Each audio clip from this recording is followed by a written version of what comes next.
معزز سامعین گرامی قدر، سیرت النبی کے حوالے سے مساک مدینہ کے باب کو ہم نے چند چیدہ نکات بیان کر کے کلوز کیا تھا۔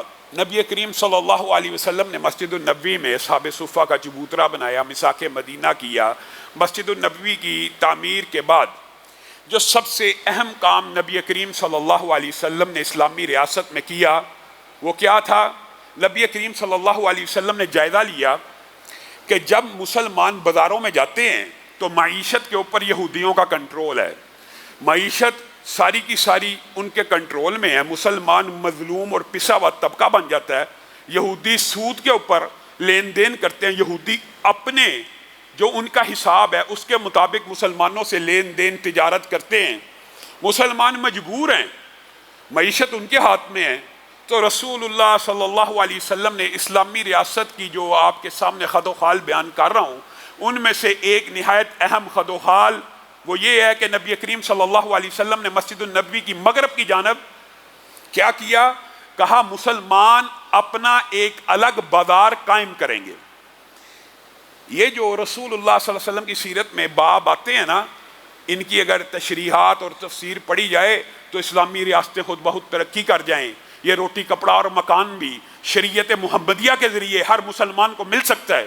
نبی کریم صلی اللہ علیہ وسلم نے دیکھا معیشت پہ یہودی قابض ہیں، یہودیوں کا غلبہ کیا اپنا بازار بنانے کا اعلان کر دیا اور مغرب کے جانب ایک جگہ کو مختص کیا اور اس کا دورہ کیا، اور اس دورے کے بعد رسول اللہ صلی اللہ علیہ وسلم نے ایک اعلان کیا، یہ تمہارا بازار ہے آج کے بعد مسلمانوں، یہاں پر نہ سود ہوگا، نہ ٹیکس لیا جائے گا، نہ سیل ٹیکس ہوگا۔ مفہوم آپ کے سامنے رکھ رہا ہوں حدیث کا، یعنی رسول اللہ صلی اللہ علیہ وسلم نے اسلامی ریاست کے اندر ابتدا ہی میں آپ کے سامنے سابقہ خطبات میں جو باتیں رکھی ہیں، مساک مدینہ بھی اہم باب تھا، اصحاب صفہ کا چبوترا بھی اہم تھا، مسجد کا قیام بھی اہم تھا، لیکن ابھی ریاست کی ابتدائی خد و خال ہیں، تو رسول اللہ صلی اللہ علیہ وسلم نے ان ابتدائی خد و خال میں کس کا اضافہ کیا؟ بازار کا، معیشت کا۔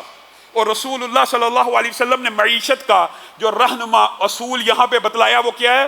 مسلمانوں کا بازار اور معیشت ڈیوٹی فری ہوگی، اس کے اوپر کوئی ٹیکس نہیں لگے گا، اس کے اوپر کوئی خراج نہیں لگے گا، یہاں پہ سودی لین دین نہیں ہوگا۔ اسی لیے حضرت عمر نے یہ کہہ دیا تھا کہ مسلمان کے بازار میں وہ آ کے تجارت کرے، چاہے غیر مسلم آئے تجارت کرے اجازت ہے، لیکن وہ آئے جو اسلامی معیشت کے قوانین کو سمجھتا ہے۔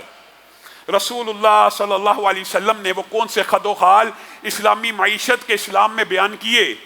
یہ ایک لمبا چوڑا موضوع ہے، اور اس حوالے سے انشاءاللہ سیرت کے بعد بھی جو بات ہے وہ آپ کے سامنے رکھیں گے، لیکن ابتدائی خاکہ دباچہ اور خد و خال ضرور رکھنا چاہتے ہیں۔ رسول اللہ صلی اللہ علیہ وسلم ایک طرف بازار قائم کر رہے ہیں اور دوسری طرف مسلمانوں کو ایک تلقین کر رہے ہیں کہ آج کے بعد اس بازار میں جو بھی داخل ہو وہ کیا کہے؟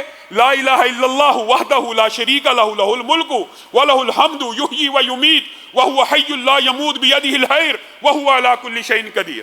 یہ کیوں کہہ رہے ہیں؟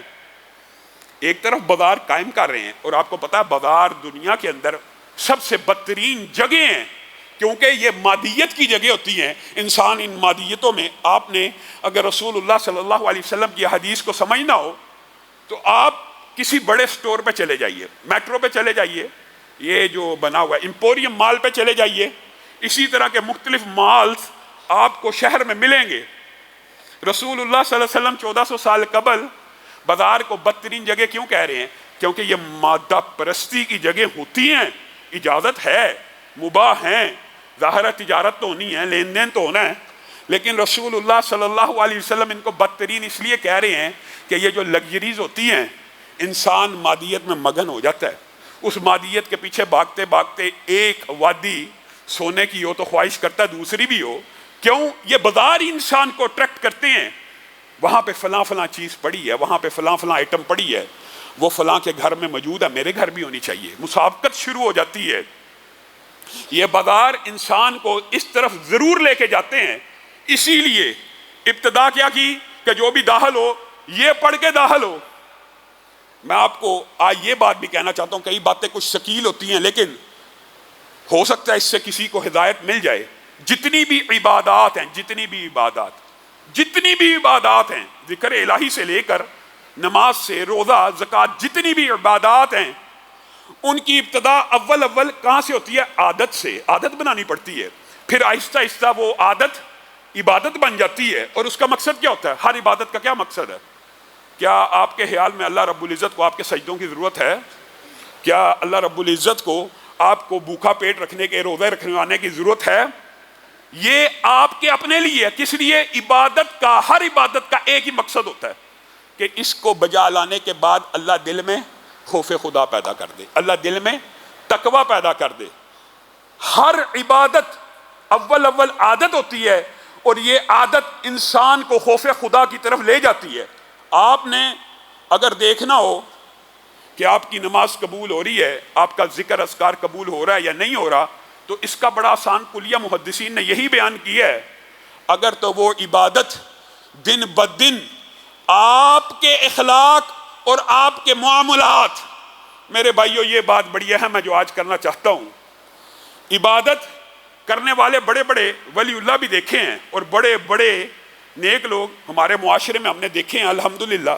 اس مساجد میں بھی، ان مساجد میں بھی بڑے بڑے بزرگ آتے ہیں، اور اللہ تعالیٰ ان کی عبادتوں کو قبول کرے، لیکن مشاہدہ یہ ہے کہ عبادت کے پکے اور پختہ لوگ بھی معاملات کے کھوٹے نکل آتے ہیں۔ عبادت کے پکے اور پختہ لوگ، 5 وقت کا باجماعت نمازی، 30 دن کا روزے رکھنے والا، اگر تیری عبادت کا اثر تیرے معاملات پہ ظاہر نہیں ہو رہا، اور تو معاملات کے اندر رسول اللہ کی اتباع اور پیروی نہیں کر رہا، تو اللہ معاف کرے، میں تو یہ فتویٰ نہیں دیتا کہ تیری عبادت قبول نہیں، لیکن تجھے اپنی عبادت کے اوپر نظر ثانی کرنے کی ضرورت ہے۔ تیری نماز میں تجھ میں اتنا خوف پیدا نہیں کیا کہ تو سود چھوڑ دے؟ نماز تو پڑھ رہا ہے، روزہ تو رکھ رہا ہے، لیکن بازار کے جو آداب رسول اللہ صلی اللہ علیہ وسلم تجھے سمجھا کے گئے ہیں وہ تو نہیں چھوڑتا۔ بازار کا پہلا ادب اس وظیفے کو، اس کلمے کو پڑھ کے بازار میں داخل ہوا جائے،